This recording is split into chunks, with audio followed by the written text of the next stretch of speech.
There you go. Love it. There we are. Sunday night. We are live. Hello. Hi. I love those 5 or 10 minutes that we get before we go on camera just to share what's going on with our lives and where we're at. I know, Daphne, you're out at the farm at Mom and Dad's farm. And I am. Melissa, you're there with your most handsome fella. It's a she. Oh, sorry. Don't insult my little girl. It's tough with the buff dogs. I know. It's really tough. It's really, really tough. It's funny, right? It's super, super funny. That's where we end up muffling sometimes in that whole. Oh my gosh, now it's super funny because I can't think of the words. Something as a dog. What's that called? That whole. It's a movement. Come on, ladies, help me out here. I identify. I identify. Thank you. That's it. She says, Mom's doing something on parenting. So she's my parent. I better be beside her. That's right. That's right. Well, it's so funny because the different relationships that we have can be like a parenting relationship. I had a dear friend of mine whose longtime companion passed away, and I sent her the most heartfelt message because the grief of losing a companion, an animal companion, is a shadow death that is so often not recognized. And that's something that I've learned so much about, right? I love how you use heartfelt all the time when that's like the name of my business. That's right. I know, hey? Well, but the three of us have different words that we have different businesses, we use different words, but then there's those similar little bits and pieces. Daphne's always talking about the joy and the planting the seeds, and I'm always talking about the joy. And there's phrases that fall, but then when you ask me what I'm identifying as, I get really confused because I'm like, Nance, so because that's just not part of my vocabulary. And so when I don't know the words, I ask for help. Yep, when I don't know words, the identity thing has become a really strange thing that I am definitely not used to. I identify as me. Yeah. I don't know otherwise. I tried Rainbow Bimbo Barbie for Halloween. Nice. My son didn't tell me that we were going to a party. Being Rainbow Barbie at a kid's party would be okay. It's perfect. If I didn't have the bimbo part, because my boobs were exposed, so I had to wear a shawl all night long. It was a moment where I suddenly realized that even though I'm not 100% buying into playing the part of grandma, I'm an adult parent. Mm-hmm. Like it's strange. It's strange. And I think that's one of on the bottom, what parenting relationship is most straining to you right now? I'm home. I'm back to being more me and less of a parent and less of a grandparent. But now I was struggling with not feeling guilty that I haven't seen my mom. I've been home for a day. And why aren't you there yet? Because you have co-parents in the mother relationship. You have two wonderful friends who co-daughter, I guess. We'll say co-daughter for your parent. Because when a parent is aging, it is extremely difficult to be the sole person to handle it all. And so a smart person has co-daughters, co-sons, co-people to assist them. Takes a tribe. Yeah. It takes a tribe. Well, and that's where it's coming up on a year since my mom has been in designated supportive living, and I'm still trying to remember the acronyms for all of that. But I mean, I went through such a massive burnout. I still remember the day that I was standing on my deck. I'm only on the fourth floor, and I said that I wished I was on a higher floor so that I could jump and hit the ground and all this would be over.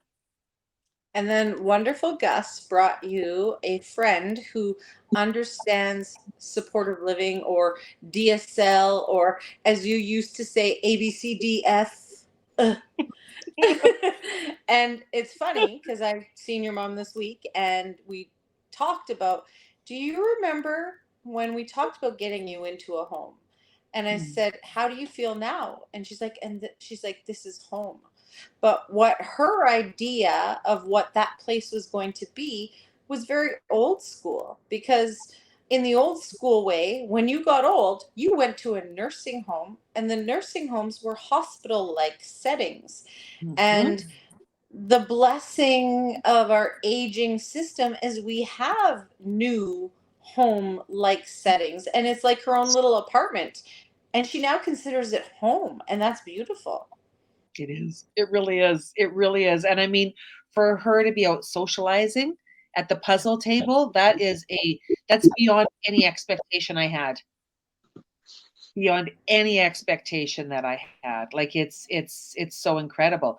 Now, Daphne, do you still have aging grandparents?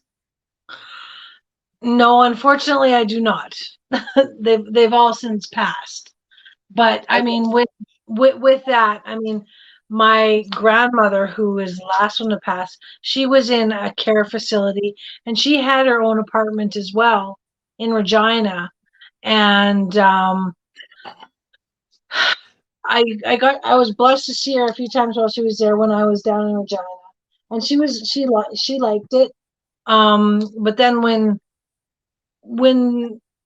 seniors were told that they needed to stay in their rooms, and I mean, she didn't have anybody there with her because Grandpa had passed away years before. She just decided to stop taking her meds, and everybody was upset. And I said, she's ready to go. We just need to love her and let her go. You know. Yeah. Yeah, But I mean, yeah. honoring our elders. And I mean, that's such a sacred tradition in many, many, many, many, many cultures. Honoring your elders. My mom has a huge poster on her wall that she had in both of the homes that I remember, not just the condo that she rented for in the same building as we are in, but in her townhouse. And it's huge. Honor your elders. And it helped keep me in check when it was really, really hard on me. Um, and my relationship with my mom is so different than the relationship with my dad. Wow. Wow. Like it's an epic difference. Men are definitely different than women. Mhm. Especially I find in my own relationship with the level of communication, with their ability to be able to articulate their wants and desires. Well, and there comes a time and a point where you almost fall from daughter, son to caregiver, where you need to get back to daughter and son. Mhm. And it's when, and I remember saying to you, Nancy, if I were to do a caregiver burnout screen on you, you were 100% burnt out. So you were no longer the daughter, you were the caregiver Mhm. of your parent, and you should be the daughter. And now that it's been a year, you and I have spoken many times, and I'm sure you and Daphne have, you're finally becoming the daughter again It's and beautiful. not the caregiver. And it is beautiful, but it's been a whole year. That's 365 days of It's been a finally year. Yeah. getting out of I am the caregiver. Well, you didn't go to school to be her nurse. You didn't go to school to be her caregiver. You were born to be her daughter. And I think about the last visit that I had where we FaceTimed you. You were on away and she was so excited. That's my daughter. And after we got off the phone, and you were so excited, I get to FaceTime with Mom. Yep. And there was such a beautiful moment for me as your friend and as a nurse of people in this situation to say, finally, they got to FaceTime and be mother and daughter again. She knows she's well taken care of. She knows that she's got people who can go there while she's away. She's got some amazing co-daughters that will go take care of Mom. And that is kind of the goal, because when we are parenting our parent, it's unnatural almost. Mm-hmm. And because they're supposed to parent us. But it becomes a time when they can't be the parent anymore. And we still have to honor that they're our parent, and how can we best serve them as they took care of us. Without throwing ourselves under the bus. Yeah. Right.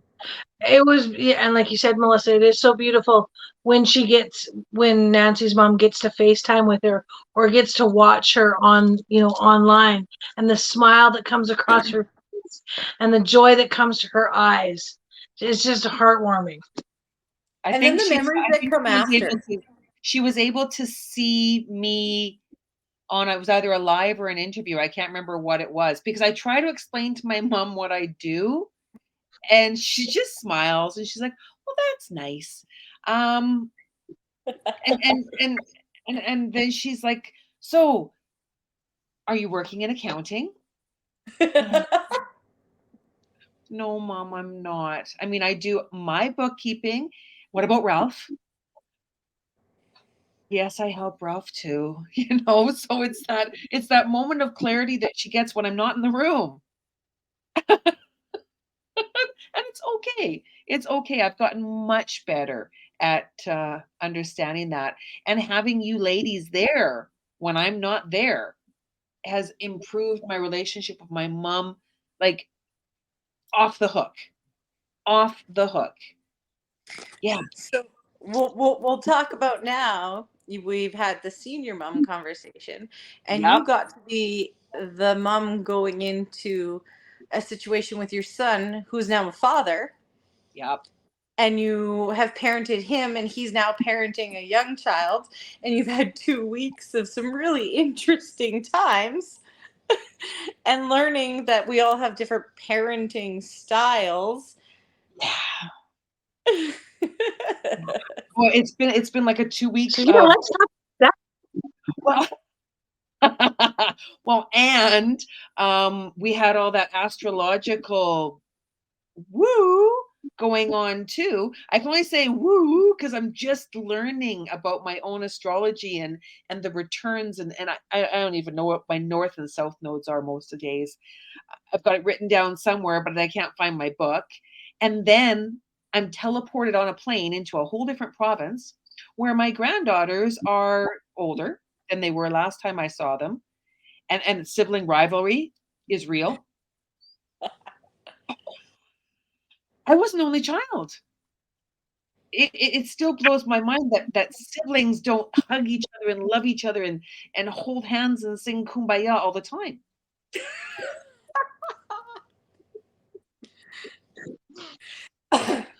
Too much Little House on the Prairie. Daphne, are you an only child? I was an only child until I was 11. Okay. And then my brother was born. So, I mean, we weren't close in age, so we didn't like try and rip each other's throats out. But, we didn't necessarily love each other all the time either. So it's interesting to hear of the only child kind of thoughts on what they kind of perceived as, oh, you had a sister or you had a brother. Oh, did you share clothes?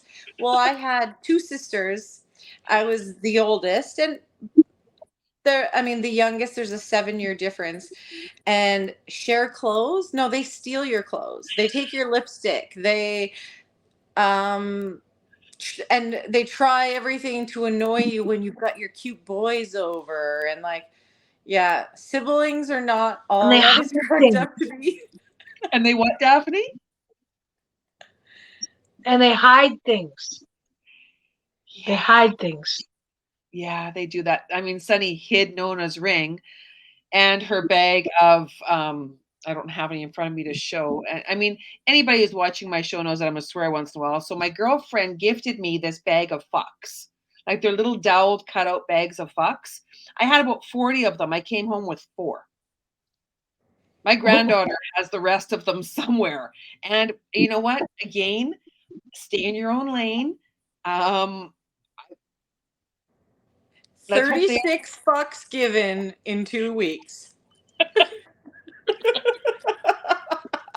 Like that.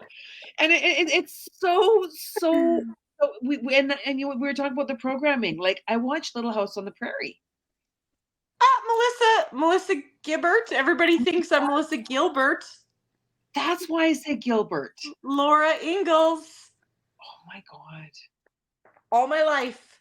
And even at every job I go to, my emails are set up Melissa Gilbert, and they have nothing but problems trying to sort through that. Yeah, Daphne gets the Scooby-Doo. Wait, this way. Daphne gets the Scooby-Doo thing. And I get Nancy Drew. And that's where the human experience, we all have something that we've struggled with. Oh, Daphne Duck. What are you talking about? Daphne Duck? Is that her name? Oh my goodness. That was him. Daffy Duck was a man. And I got to call Daffy Duck all through growing up. Yeah. Oh, yeah. Did he have a sister named Daphne or anything like that? No. Okay. No, just Daffy. Oh my gosh.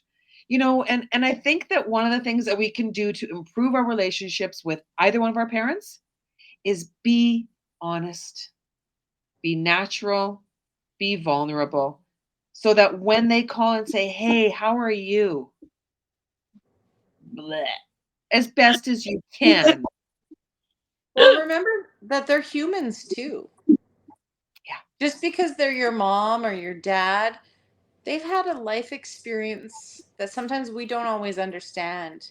And to them, and I can say that in regards to with my mom, because I've been really busy and we used to be very, very close. And recently she messaged me and she's like, well, you want to do coffee? And I'm like looking and I'm thinking, I have so much to do. I worked all day. Oh my God. I was like, but Mom, I'm tired. And she's like, well, I miss you. And I thought, yeah, you probably do. I'm your daughter and I miss you too. Okay, this is what I'm going to do. And I literally had to like say, I need to carve out some time for my mom because I'm important to her. She may be important to me and sometimes I'm too busy to notice because I'm adulting. And whereas she doesn't have as much going on and she's like, I just want to like see my daughters. And we have to remember they're human too. And they get afraid. Yeah. They get afraid. They get lonely. They feel a little bit lost sometimes. And they do depend on us more. And we depended on them a lot. I mean, every shitty diaper on my ass was changed by somebody other than me. Most of them were changed by my mom because my dad didn't do that as much as my mom. I know that for a fact. He wouldn't deny it either. So I do feel more of a necessity to care for my mom than I do for my dad because my mom has greater needs than my dad. My dad's remarried and he's got a lovely wife. They share in the responsibility of caring for Bob. Not me. Well, me and Daphne kind of have a similar kind of experience for our parents in that, well, first of all, my dad passed away when I was really young in a car accident. And then I had a massive car accident where I could have died.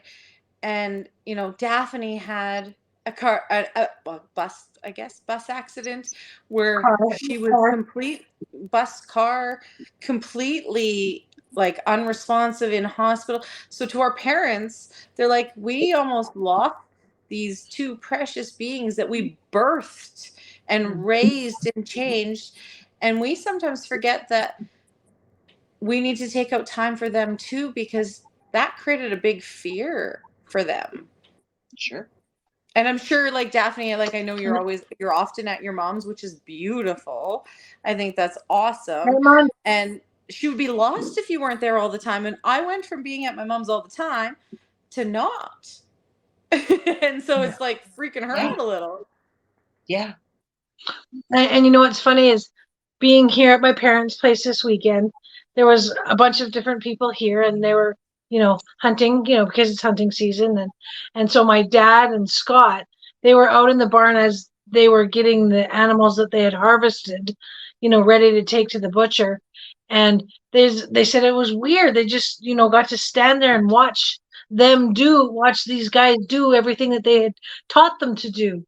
So I was like, well, isn't that what the goal of this was? So they said, well, yes, but so yeah, but that's why I try and spend as much time up here as I can, just because. And watching your children do the things that you once did, and kind of sort of taught them maybe, and they start adulting. That's really trippy. That's really trippy. I can imagine what that was like for your dad to watch. Yeah. Wow. Wow. Well, his son through marriage and grandson worked together to do what he had taught them. It was pretty cool. Wow. Yeah, it's interesting. I smile huge because all of a sudden I'm like, oh, maybe I can be there next hunting season. No, Nancy's not going to be carrying a gun. Everybody can relax.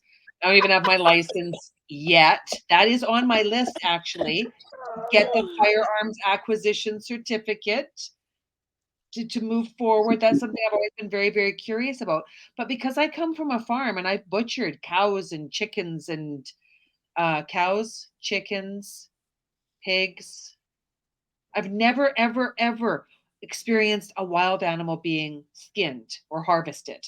And that's something that I would really love to do because I love wild meat. I mean, I've got deer roast cooking right now. I'm waiting. I'm hoping that Allie sees this video and says, what? Nancy likes wild meat? I would love to gift her some. Are you hearing that, cousin? Cousin, are you hearing that?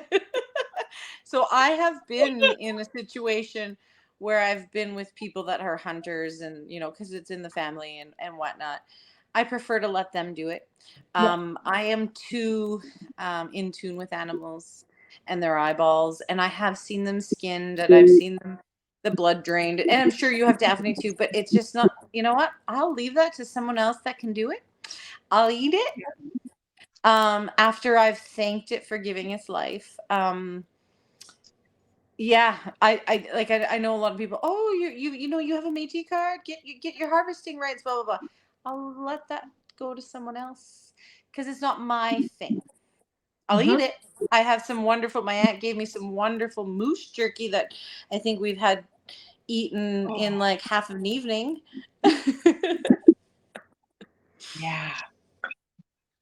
Yeah. So I got the next question. Keep talking because I'm copying the next question and it's a surprise question. Oh, it's a surprise question. Well, I was like surprised.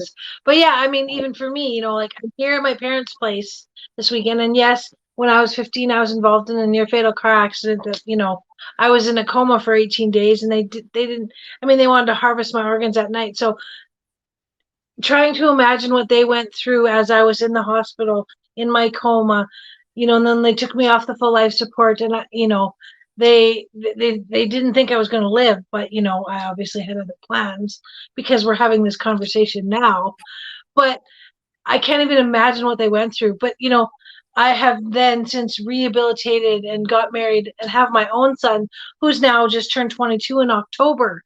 So I'm the parent, and raising him to be, an adult. Well, you know what I mean? So I'm there too. Luckily, he doesn't have any grandchildren and children, so I'm not grandma yet. But oh, does the way you were parented affect? Yes, it does. Can I answer this one first? And like I said, I'm love that I preempted this with this is a surprise question because as it's loading into the system, you're talking about it already. I'm like, this is what divine grace. But I mean, and this divine grace. Right? And that's your candle is divine grace, right? I'm so very lucky and so very blessed to have the amazing parents that I chose before I got here, who allowed me to be me and do what I needed to do to bring joy to my heart. And so as Colton grew up, that's what we did. He wanted to try something. Sure, let's go. Let's do it. I mean, we did soccer, we did swimming, we did, gymnastics one year. We did all the things and stuff until he found, jujitsu, and now he's rolling high with that. But I mean, yes, the way my parents raised me, in fact, the way I'm parenting my child, heck yes, 1000%. Turn it over to you, Melissa. What about you? Well, I don't have a son except for a cat. Cute. So I'm going to throw this one to Nancy, who has 2 sons. Well, and in spending time with my son, who's now parenting his son, not son, daughters, we can either be a very good example to our children or the opposite of good, bad. And I don't necessarily like those words, but positive, negative, proactive, whatever, right? We do affect the way that our children are, by the way we are parented, and definitely the way that our parents parented us. My kids have 2 opposing lights in their life. One is very different than the other, and yet both have benefited tremendously. And I think a testament to my children is that my sons have relationships with both me and my ex-husband. I've managed to promote the importance of that within boundaries. And that's a big one. That's a big one, even with parenting, like the whole boundaries, safe boundaries as well. Because I remember the assessment on my mom when she was at home. And is it safe? Is it safe? Big one. Big one. Is it safe to be a part of that relationship? And for my mom, safety became a big issue for her. So the fact that my sons check on their dad because he's in quite a precarious situation is something I am so like, my heart just like, wow, you're good men. You're very, very good men. Yeah, very, very good men. Yeah. So I like to even say I got it from my mama, that song, but I don't sing well, so it doesn't float very. Yeah. You've got nieces though, Melissa? I've seen pictures. Well, yeah, I have a nephew and I have 2 nieces, but I also have, my partner has a son who's 22, and he lived here for twice now for 6 or so months at a time. And so I have some experience in a way. And I think for me mostly is like I've always observed others' relationships, and I've dealt with a lot of people's sons in my work environment. And I think that from what I have observed of people, including the current people in my life, how they were raised does definitely affect them. You know, I'm trying to, yeah. I think how all of us are raised, whether we're a son or daughter, affects who we are. How we choose to go forward once we become an adult, that's our choice, regardless. Some people can have the most loving parents growing up and still be shitty parents, or vice versa. Can have the most shitty parents growing up and choose to be the most loving parents. And then whatever we do when we get to that point where we now get to make our own choices is the most important thing. And I think that, my, I guess, stepson or whatever, he's still very young, and but he's growing into adulthood, and I think that's cool. And he's got such a beautiful heart. And I've met his mother, who's a beautiful heart and a nurse. And obviously I'm dating his father, beautiful heart. And so I think that the beauty in the heart always gets passed on. I agree. Trauma can be resolved or unresolved. Whole different subject there, right? Unresolved trauma. Do you have any? I do. Well, and that's something else that I was just thinking about as you were talking, Melissa, is, how our parents raised us. When we get to adulthood and we have our own children, or however we choose to act, that's our choice. And that was one thing that when Colton was young, you know, situations would come up, and my partner husband would say, well, this is how they used to, this is what was done to me. And I would look him in the eye and I'd say, is that what you want to do now? We have the choice to change that. And that's what we did. Plus times have changed. Could you imagine parents back in like the 50s raising children, and they're like, come home from school, we have litter boxes in the hallway because we want to be cats. Sorry, I had to add that. So as society changes, we have to change. And that's hard for our elders, though, because they don't even have the idea of like, what is this thing that you have?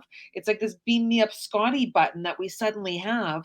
And our parents, like, they don't, like, my mom has no clue what any of the social media is, one from the other. It's just this thing on your phone. So you work in an elders facility. What struggles do you see that children are having with their aging parents? You must see some struggles. Okay, so currently I work in like a mental health aging facility, but I have worked in seniors, dementia, all sorts of, and mostly around people that need to be placed in care.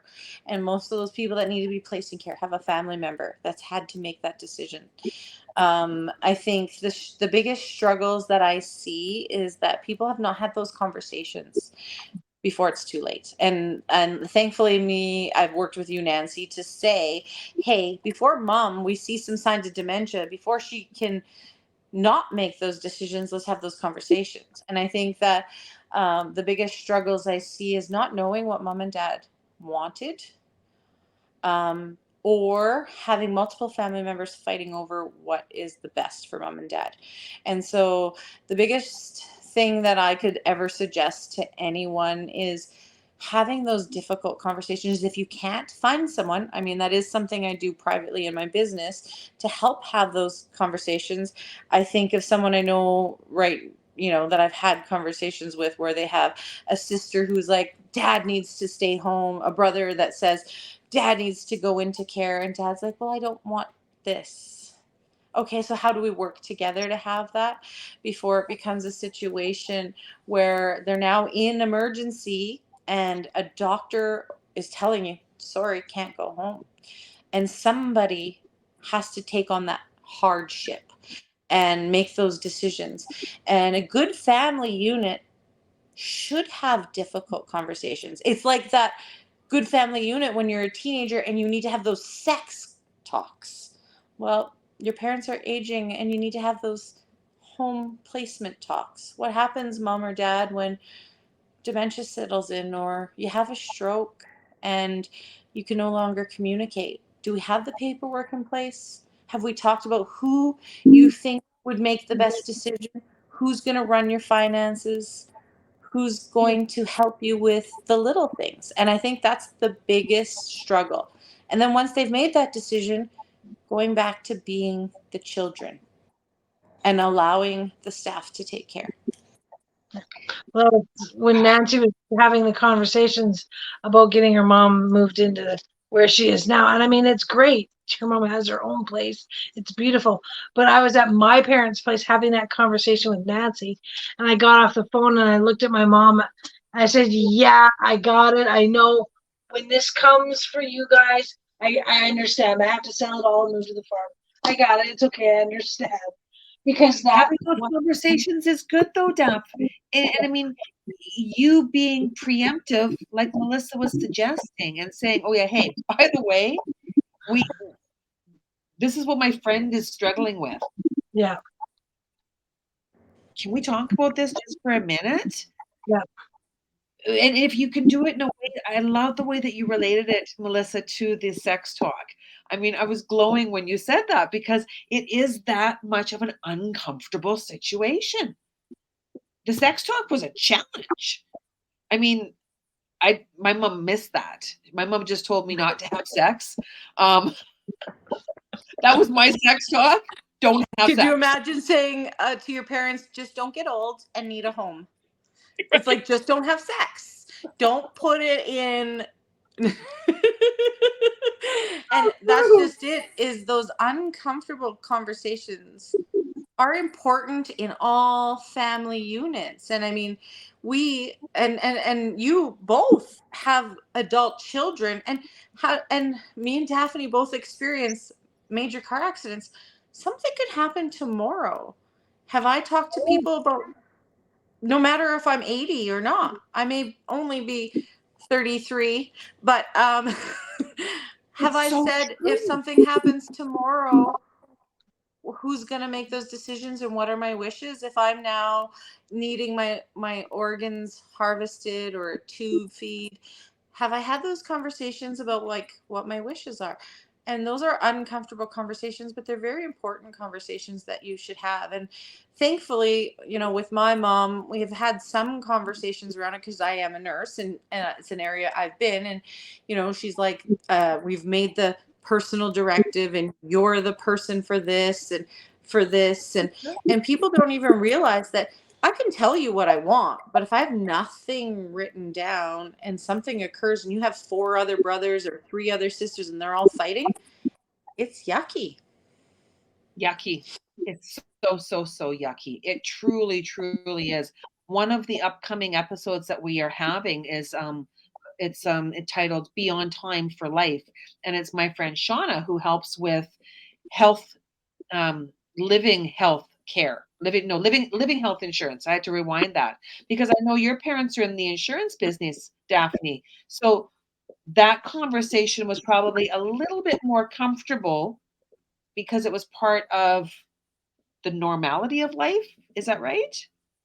For me, I mean, they are now retired, but yeah, I mean, my parents have always been in insurance. My mom has always been in insurance, so that was just something that's always been a given discussion in our household.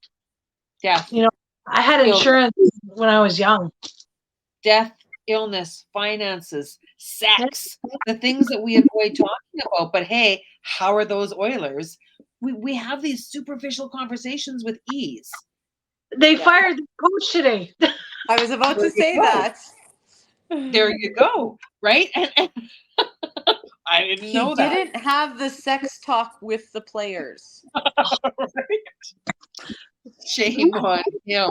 But it's one of those things that why do we avoid these conversations? They're just conversations. And if one person's uncomfortable, they can say, I don't want to talk about this. And then that person can leave the room. And then and then you know that that's not the person to put on your personal directive, because that person can't handle. Because I know with my grandma, who had 11 children, if she would have put my Uncle Frank as the person to make decisions, all hell would have broke loose.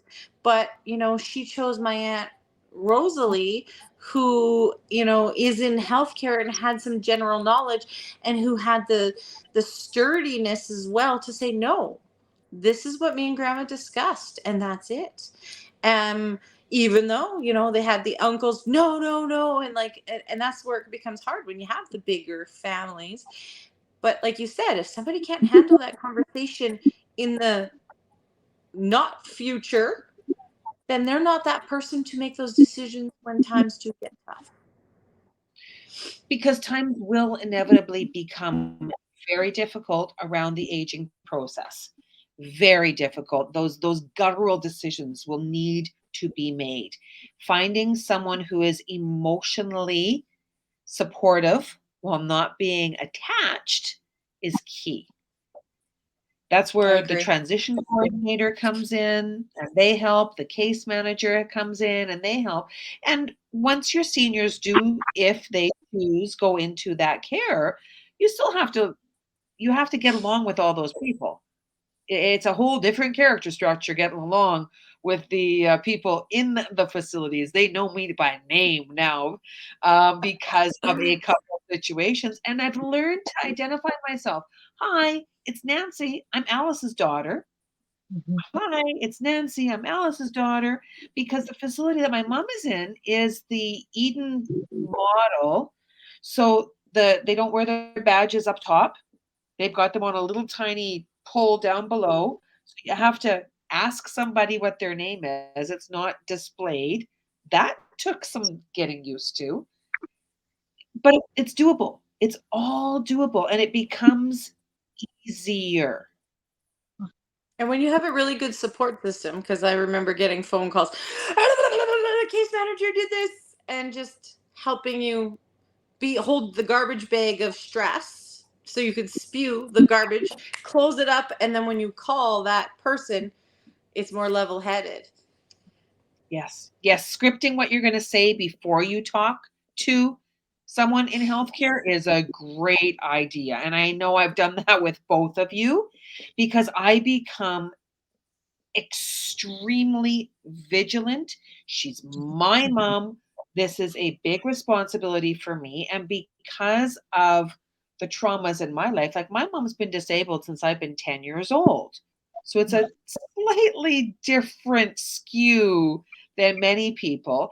And because I was away at Bible camp when my mom had her AV malformation situation, like, I mean, peach size, mass of blood clots in her brain, and I wasn't there, I had to work through layers of forgiveness, forgiving myself as a child, even though it's not a rational thought. I still had to work through it. A lot of our traumatic thoughts aren't rational. And the thing of it is, regardless, that's your mom. Yeah. And that's an emotional piece. And when you feel like something isn't going right, our first thought, even as a mom, I think of a friend right now who is going through some issues with baby daddy, and has become mama bear, and goes into emotional rage and whatnot, in good intention of protecting the child, but to the outward person looks a little woo woo. And if my mom was in care, thankfully she's nice and young and she's not allowed to get old, or else I'm going to move away when she gets old, and my sister will have to deal with it, because I know that I probably would become, daughter bear, fighting and saying, "Hey, you've done this wrong," and blah blah blah. I know the system. I'd probably be worse than some, because I'd be like, "I know the system. You did this wrong. You screwed up." Blah blah blah. And because that's our parent, and we love them, and we only want the best of them. And sometimes, when we're in a state of emotional chaos, the words come out in chaos too. Oh boy, I know, Daphne, you have had some times where I've experienced where delightful, darling, sparkling, always happy Daphne is different. Is what? I'm sorry. Different. I mean, the cowboy boots go back on and you start kicking up shit, and that's what needs to be done. We are all emotional creatures. I can imagine Daphne, who is always sweet and kind and happy and colorful, if something happened to Colton at a school, going in there and her raising up the shit. Oh, I definitely did that. That's for sure. But that's what we do as moms. I mean, that's what our parents did for us. That's what we do for our kids. And that's what we do for our parents as well. And it's so true. It's so true. And then there's sometimes, like you said, what your parents did for you, then there is the unresolved trauma whereby my dad, and my dad's not, but I'm just playing the character of my dad abandoned me, or I don't know who my parents are because I am adopted. And there's this big blended, like the jelly infrastructure of our world. We've got our grandparents, we've got our ex-grandparents, we've got the grandparents from the new family, we've got the it's and honoring that relationship in the different ways it comes about Well, and that's where, like Melissa said earlier, having the friends in our lives to talk to be supportive, to hold that garbage bag, for people to spew. There's been more than a few times back and forth for all of us, right? That's just what we do. And we help each other see things from a different light. Me and Nancy spewed on the garbage for an hour today on the phone. I was the garbage holder. I am a great garbage holder. And I love that I can do that for people and hold space. And oh my gosh, one of the most amazing acronyms that I learned in my animal companion end of life doula course, I have to remember the whole blah, was wait. And what that means is, why am I talking? I practiced that so much when I was at my son's house, because it's not my house. It's his house and his wife's house. And I'm just like,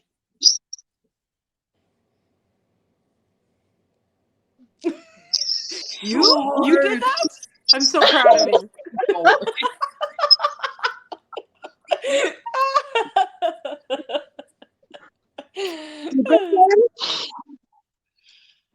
Yeah, big belly breath, relaxing the shoulders.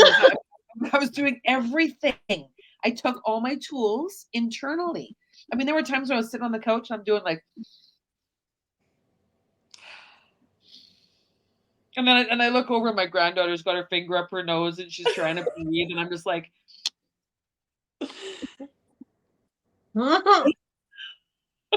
one step at a time. One step at a time. And it is that self-care. It's that self-care. It's that self-care.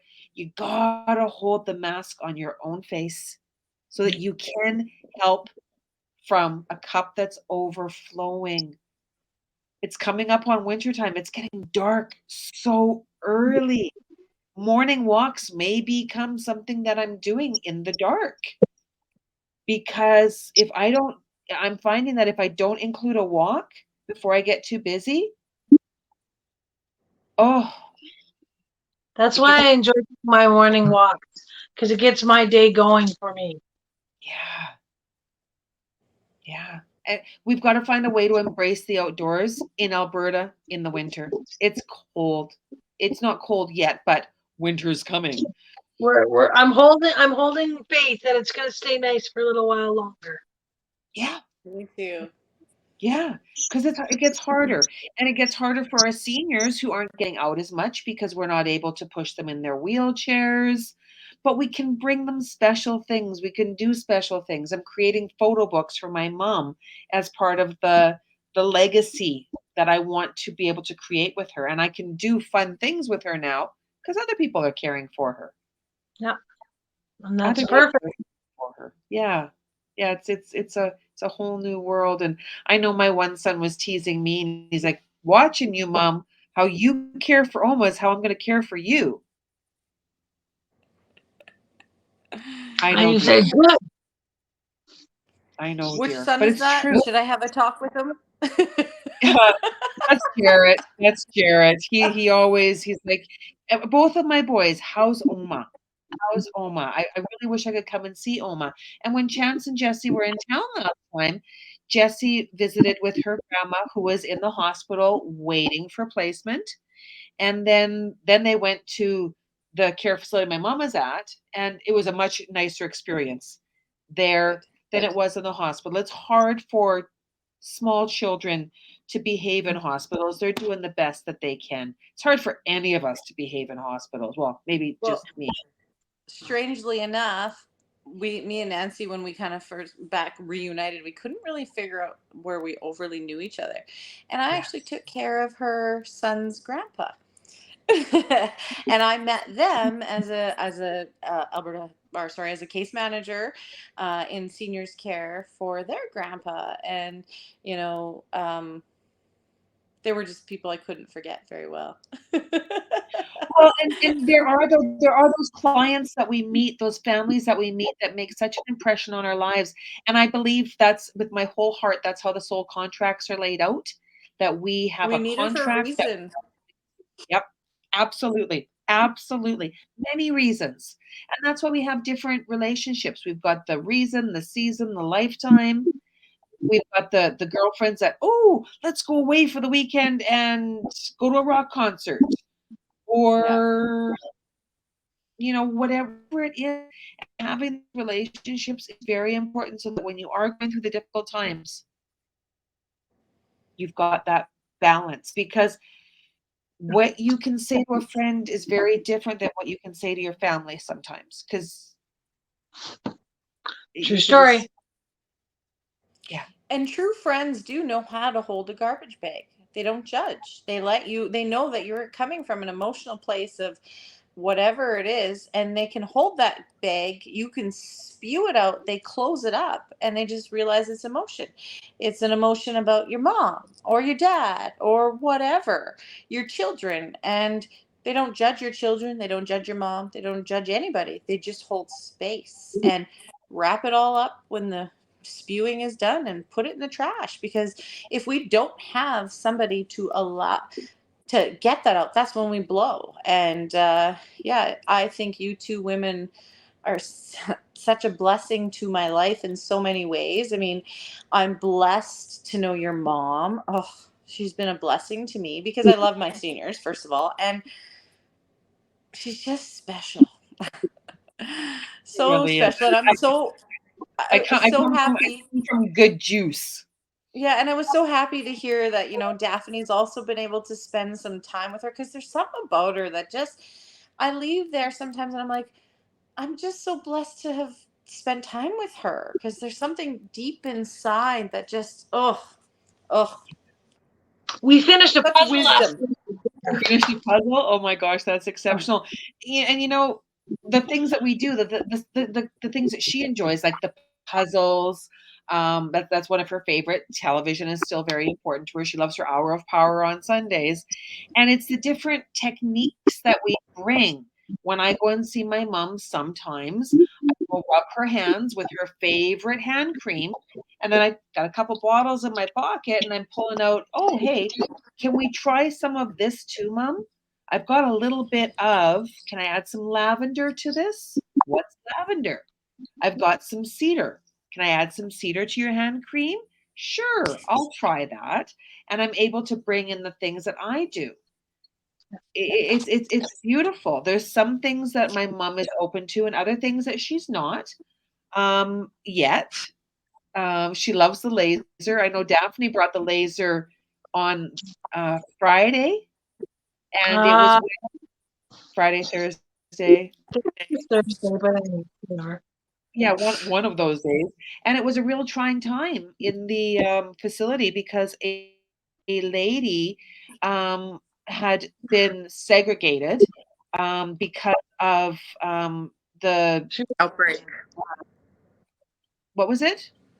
They're on outbreak. Not on, well, one person. I don't know if that is that considered outbreak when one person is ill? If they were, when I went there, the floor was on outbreak because all it takes is 2 positive people.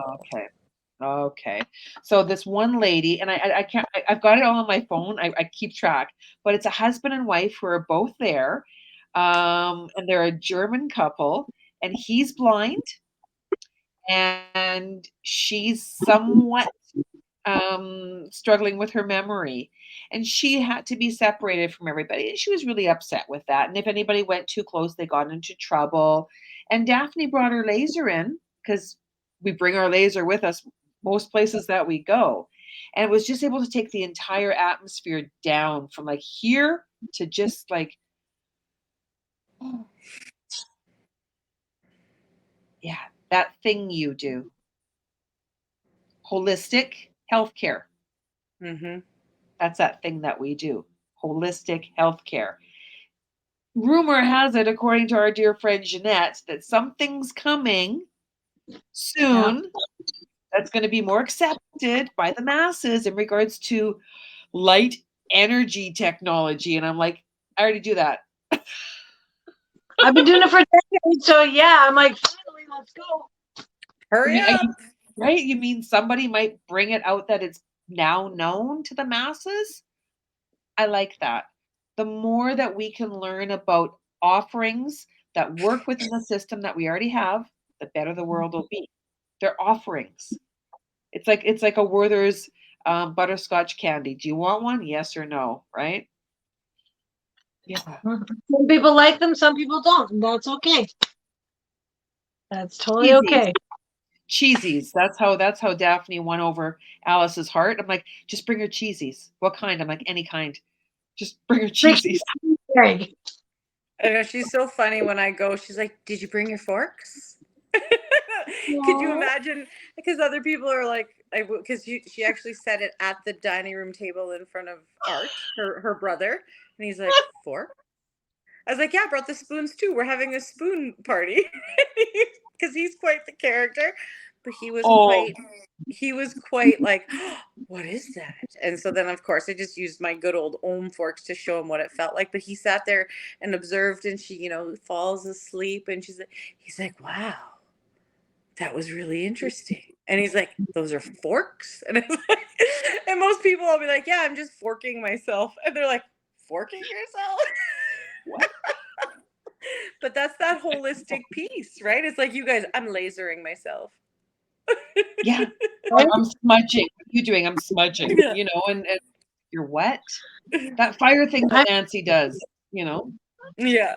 I'm using light frequencies to change my vibration. Yeah. I just have rocks in my boobs. Oh God. All of those. And I mean, we all have some form of a talisman that we carry. It's very, very, very important. I mean, I had my pockets full of the crystals, not the crystals, the magnets. Oh my gosh, Daphne, the girls, when I was in Kelowna, were enamored with the magnets. Quite often I would pull them out right before bedtime. I'm like, let's look at Nona's magnets, rubbing them all over their bodies, right? Like they don't really know what's going on. I'm just like, sleep. Doing what we do, bringing some form of ease to life. Using natural things. Yeah. Just try it. Try something different. And our seniors, like you said, my Uncle Art, so open to trying something new. He would have never known had you not been there at that time. Yeah. He was such an important part of my life. And I see people struggling so much. And yes, you can get the knee replacement. Not saying don't get the knee replacement, but aftercare can also include so many other things. Try it. Integrated health, right? I mean, obviously we have medicine for a reason, and we have surgeries for a reason, and we also have natural things for a reason. It's kind of finding a balance and not relying just on one thing, like, or just medications. I mean, I learned, unfortunately, working in the system and then being part of the system, that medications seem to be a very first line therapy when that's not always the best therapy. I mean, I ended up having massive issues with all of the medications and then needed more medications to combat the side effects of the medications. And now I don't have medications for that. So, Yeah. and that was my own sheer will of going, there's got to be more out there. There's got to be more things I can learn. There's got to be, what did they do back in the old days? And how did they manage these things without, heavy dose narcotics that, cause my body complete stress or mental breakdown or massive constipation or whatever. And then, oh, look, this is beautiful, and this is beautiful. This resonates, this doesn't. And, being open is one of the most beautiful things that, we should do. And when we can help our bodies to unwind from the stress and dis-ease that we face every day, our bodies are our best healers. They can take care of themselves when we give them what they need. Exactly. They are miraculous. They flush out toxins, skin cells grow, heal cuts, clean our blood with our kidneys. Like, our bodies are miraculous. And if we can get it back into a state of balance of whatever's not balanced, we shouldn't have as many problems. And obviously, if we've gotten to the point where we're in a complete state of chaos, then yeah, we have dis-ease of the body. Let's bring it back into some ease or some balance so it can do wonders for itself. There you go. Look at that. That was like right at 1 hour. Right at the end. Bam. Mic drop. So next week, I'm super, super excited. We have Laura Lee finishing Unfinished Business, because when we had Laura Lee on last time, it didn't go live anywhere. It just didn't happen. The buttons were not hit appropriately. So this time we're going to finish Unfinished Business with Laura Lee, and she is delightful. Laura Lee is my swear-formation affirmation card creator. She makes my days just much more fun every day.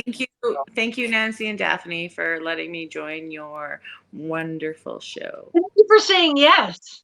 Yeah, thank you. Thank you for trying something new. So until next time. Peace Love out. you to Love the you to the moon.